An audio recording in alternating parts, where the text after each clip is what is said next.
नमस्कार दोस्तों। 1947 जब भारत ने अपनी आजादी का सूरज देखा, वो सिर्फ एक राजनीतिक घटना नहीं थी, बल्कि एक वैचारिक क्रांति थी।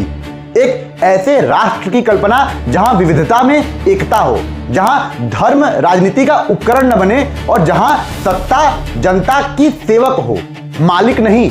लेकिन आज 75 साल बाद क्या भारत वही है जो गांधी, नेहरू और अंबेडकर ने सोचा था, या फिर राष्ट्रवाद की परिभाषा ही बदल दी गई है? पहला दौर शुरू होता है 1947 से 1950 के बीच, जब भारत की आजादी से लेकर भारत के पहले आम चुनाव तक के बीच भारत का राष्ट्रवाद था। राष्ट्रवाद का निर्माण स्वतंत्रता के बाद भारत ने खुद से एक वादा किया, हम संविधान के रास्ते चलेंगे, तलवार के नहीं। पंडित नेहरू का राष्ट्रवाद वैज्ञानिक सोच, धर्मनिरपेक्षता और विश्व बंधुत्व पट्टिका था। डॉक्टर अंबेडकर ने इसे सामाजिक न्याय की रीढ़ की संज्ञा दी। गांधी जी ने इसे नैतिकता और सत्य को इसकी आत्मा बताया। लेकिन इसी दौर में दूसरा राष्ट्रवाद, जिसको हम सांस्कृतिक राष्ट्रवाद कहते हैं, जिसको आरएसएस और हिंदू महासभा के रूप में धीरे धीरे आकार लिया जा रहा था, वो कहता था कि भारत की पहचान उसकी संस्कृति और धर्म में है, संविधान से नहीं। फिर दूसरा दौर शुरू होता है 1951 से लेकर 1977 तक। लोकतंत्र बनाम सत्ता की परीक्षा जब भारत में प्रारंभ हो गई, 1951 में जनसंघ की स्थापना हुई और यहीं से शुरू हुआ राष्ट्रवाद बनाम धर्मनिरपेक्षता का वैचारिक संघर्ष। नेहरू के समावेशी राष्ट्रवाद को आरएसएस के सांस्कृतिक राष्ट्रवाद ने चुनौती दी। 1975 में इंदिरा गांधी ने आपातकाल लगाया, जिस पर लोकतंत्र पर पहला बड़ा आघात हुआ।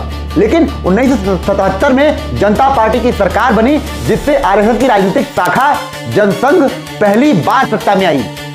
यह दौर इस बात का प्रतीक था कि भारत का राष्ट्रवाद अब केवल विचार नहीं, बल्कि सत्ता की राजनीति का केंद्र बन चुका था। फिर 1980 से सन 2000 का दौर शुरू होता है, जब मंदिर राजनीति और नए राष्ट्रवाद का उदय होता है। 1980 में जनसंघ का पुनर्जन्म हुआ, भारतीय जनता पार्टी के रूप में, बीजेपी। पहले गांधीवादी समाजवाद का मुखौटा पहना गया, पर असली एजेंडा जल्द ही सबके सामने आ गया, राम मंदिर आंदोलन। 1992 अयोध्या में बाबरी मस्जिद विध्वंस होता है। इस घटना ने भारतीय राष्ट्रवाद को पूरी तरीके से धार्मिक रंग दे दिया। अब भारत माता की जय के साथ साथ मंदिर वहीं बनाएंगे भी राष्ट्रवाद की पहचान बन गया था। उधर कांग्रेस धीरे धीरे वैचारिक रूप से कमजोर होती गई।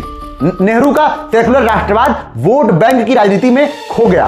फिर दौर शुरू होता है सन 2000 से लेकर 2014 के बीच का, जब विकास बनाम विचारधारा असली मोड़ पे खड़ा होता है। वाजपेयी युग में राष्ट्रवाद का चेहरा थोड़ा संयमित था। भारत को विश्व में सम्मान दिलाना और संवाद उसकी थीम थी। लेकिन 2002 के गुजरात दंगों ने दिखाया कि धर्म और राजनीति का यह पहला मेल कितना खतरनाक हो सकता है। दूसरी ओर मनमोहन सिंह के दौर में भारत ने वैश्विक अर्थव्यवस्था में कदम रखा, परंतु वैचारिक नेतृत्व ही खो दिया। लोगों को लगने लगा भारत को मजबूत नेता चाहिए, ना कि विचारक। फिर अध्याय शुरू होता है 5, जब 2005 के बाद राष्ट्रवाद की नई परिभाषा लिख दी गई। राष्ट्रवाद का नया युग 2014 में नरेंद्र मोदी के साथ सत्ता में आया। नया राष्ट्रवाद आक्रामक, डिजिटल और भावनात्मक। यह राष्ट्रवाद सेना, धर्म और राष्ट्र गौरव को मिलाकर एक ऐसा नैरेटिव बनाता है जिसमें विरोध करना देशद्रोह माना जाता है। नए भारत में राष्ट्रवाद अब सोचने का नहीं, महसूस करने का विषय बन गया है। यह भावनात्मक है, लेकिन तार्किक नहीं, तर्क से कोसों दूर। कांग्रेस अब भी विचारधारा की लड़ाई लड़ रही है, लेकिन मैदान पर राष्ट्रवाद की परिभाषा बदल दी जा चुकी है। आज भारत खड़ा है दो रास्तों के बीच। एक रास्ता जो कहता है कि राष्ट्र संविधान, विचार और न्याय से बनता है। दूसरा रास्ता जो मानता है राष्ट्र धर्म, पहचान और बहुसंख्यक गौरव से बनता है। प्रश्न अब भी वही है, क्या भारत राष्ट्र रहेगा या राष्ट्रवाद बन जाएगा? भारत का भविष्य तय होगा उस राष्ट्रवाद से नहीं जो दूसरों को छोटा दिखाए, बल्कि उस विचार से जो हर भारतीयों को बराबरी दे, गरिमा और न्याय दे। आज के लिए धन्यवाद। आप स्वयं विचार करिएगा कि भारत का असली भविष्य आरएसएस और जनसंघ और बीजेपी के राष्ट्रवाद में है, या नेहरू, गांधी, अंबेडकर और सरदार वल्लभ भाई पटेल के सोच में है।